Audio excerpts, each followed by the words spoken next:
hi ma'am असी video से याम की काना गने खाले दमदा पाखंग लेसाबी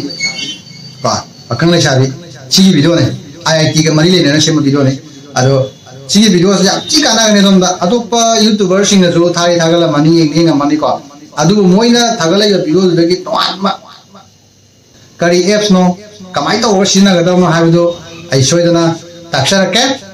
वीडियो लाइक शेयर कमेंट पीबो कौबिगनो मैम लाइक तो चलो शेयर तो चलो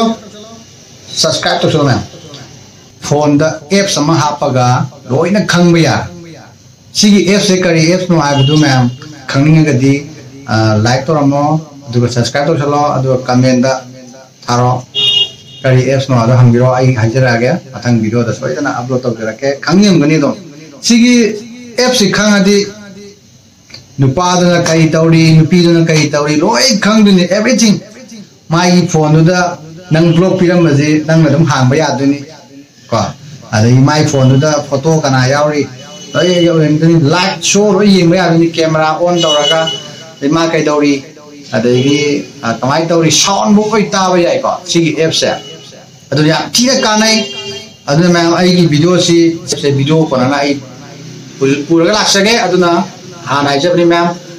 यार वीडियो लाइक तो चलो शेयर तो चलो सब्सक्राइब तो चलो कोई वीडियो थागतबा अदुना वीडियो ममांग दजु यूट्यूबर मैम थागलपदा खंगनी खंगमनी उदी उरमगनी अदुबो मोइना थागलइबा हाइबा मैम दुदगी तोबा वीडियो नैनो जे पुर लाक्तिजे आइना पुरकदे वीडियो जी मैम येंग तागदे मैम ठी काना गनी याम हेनजु नुआइबनु फावनेबा हाई नुपीजिना नुपा क्या कोई समना है नुपाजिना नुपी क्या कोई कनागा मेहसानरी कनागा ओरिजिनरी मा काय चली मा काय दौरी एवरीथिंग लोइना खंगदिन तौदबु नेट ऑन तो उनी दरकार ताई को नुपीजा नुपाजी जो हाई पाई बानी मक कनेक्शन लेना दुनी